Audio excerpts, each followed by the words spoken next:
Salam sejahtera dalam kasih Tuhan. Saya Pendeta Seri Satya akan membawa kita dalam perenungan firman Tuhan pada hari ini, Kamis 20 Oktober 2022. Namun sebelum kita membaca dan merenungkan firman Tuhan, mari kita bersatu di dalam doa. Kebenaran firman-Mu terbentang bagi kami saat ini, Tuhan. Persiapkan hati kami untuk menerima kebenaran firman-Mu, sehingga firman ini boleh membimbing dan menuntun kami dalam perjalanan kehidupan percaya kami. Berfirmanlah Tuhan, kami siap mendengarkan. Amin. Nas firman Tuhan bagi kita dari 2 Timotius pasal yang ketiga, ayat yang pertama hingga yang ke-9, dengan judul perikop Keadaan Manusia pada Akhir Zaman. Ketahuilah bahwa pada hari-hari terakhir akan datang masa yang sukar. Manusia akan mencintai dirinya sendiri dan menjadi hamba uang. Mereka akan membual dan menyombongkan diri. Mereka akan menjadi pemfitnah. Mereka akan memberontak terhadap orang tua dan tidak tahu berterima kasih, tidak mempedulikan agama, tidak tahu mengasihi, tidak mau berdamai, suka menjelekkan orang, tidak dapat mengekang diri, garang, tidak suka yang baik, suka mengkhianat, tidak berpikir panjang, berlagak tahu, lebih menuruti hawa nafsu daripada menuruti Allah. Secara lahiriah, mereka menjalankan ibadah mereka, tetapi pada hakikatnya mereka memungkiri kekuatannya. Jauhilah mereka itu.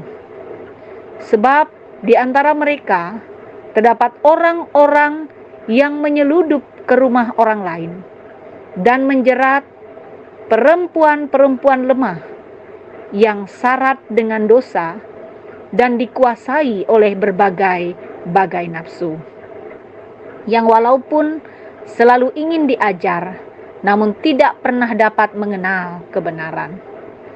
Sama seperti Yanes dan Yambres menentang Musa, demikian juga mereka menentang kebenaran. Akal mereka bobrok dan iman mereka tidak tahan uji. Tetapi sudah pasti mereka tidak akan lebih maju, karena seperti dalam hal Yanes dan Yambres, kebodohan mereka pun akan nyata bagi semua orang. Amin. Saudaraku yang terkasih, perlawanan terhadap Injil dan bahkan penolakan menjadi bagian yang harus dihadapi pada saat itu. Paulus dibelenggu dan dipenjarakan karena Injil. Orang-orang di Asia mulai berpaling dari Paulus, dan itu disadari oleh Timotius. Dan hal ini dapat kita baca dalam 2 Timotius 1 ayat yang ke-15. Itu sebabnya Paulus mengatakan untuk tidak malu bersaksi tentang Injil. Dan ia juga memberikan penguatan bagi Timotius bahwa benar tantangan tentu akan semakin berat. Tetapi Tuhan akan memberi kemampuan kepadanya untuk menghadapinya.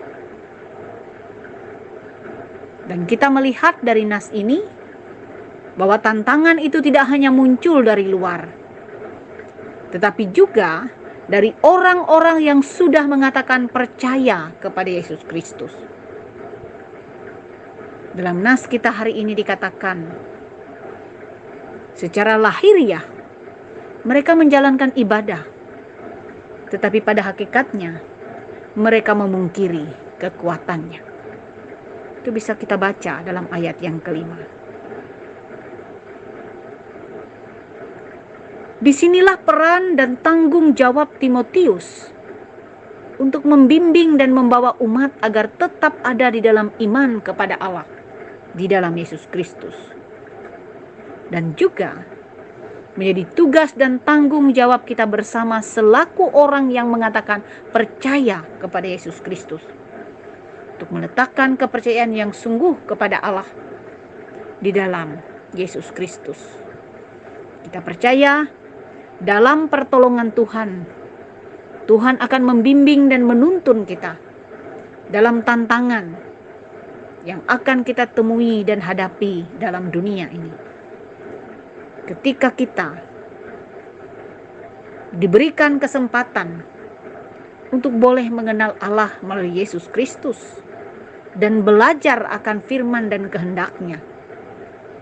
Dan dalam pertolongan Tuhan kita percaya, kita dimampukan untuk tetap ada di dalam iman yang sungguh di dalam Yesus Kristus Tuhan kita. Tuhan memberkati kita sekalian. Amin. Saudaraku yang terkasih, mari kita bersatu di dalam doa. Terima kasih Tuhan, kami telah belajar akan firman-Mu.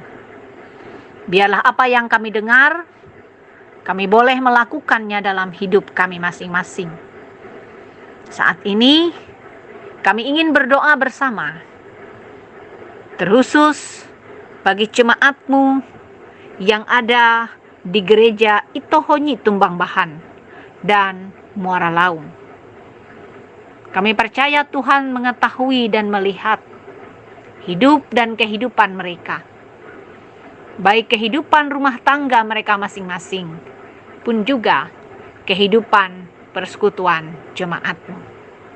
Biarlah Engkau yang terus memberkati dan mengasihi mereka, sehingga dalam setiap pergumulan, tantangan kehidupan yang mereka hadapi, mereka tetap berada di dalam iman, kasih, dan pengharapan di dalam Tuhan. Tuhan yang menolong dan memampukan mereka, agar menjadi jemaat yang hidup dan berkenan bagi Allah, dan memuliakan Allah di dalam kehidupan mereka. Terima kasih Bapa, kami percaya pemeliharaanmu nyata dalam kehidupan mereka.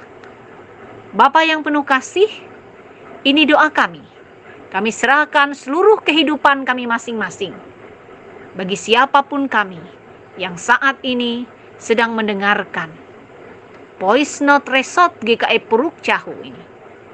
Biarlah dipelihara dan diberkati oleh Tuhan. Ini doa kami, dalam Yesus kami berdoa, sebagaimana Engkau mengajarkan kami. Bapa kami yang ada di surga, dikuduskanlah nama-Mu, datanglah kerajaan-Mu, jadilah kehendak-Mu di bumi seperti di surga. Berikanlah kami pada hari ini makanan kami yang secukupnya, dan ampunilah kami akan kesalahan kami, seperti kami juga mengampuni orang yang bersalah kepada kami. Dan janganlah bawa kami ke dalam pencobaan, tapi lepaskanlah kami daripada yang jahat, karena Engkau yang mempunyai kerajaan, kuasa, dan kemuliaan sampai selama-lamanya. Amin. Tuhan Yesus memberkati. Tuhan memberkati engkau dan melindungi engkau. Tuhan menyinari engkau dengan wajah-Nya dan memberi engkau kasih karunia. Tuhan menghadapkan wajah-Nya kepadamu dan memberi engkau damai sejahtera. Amin.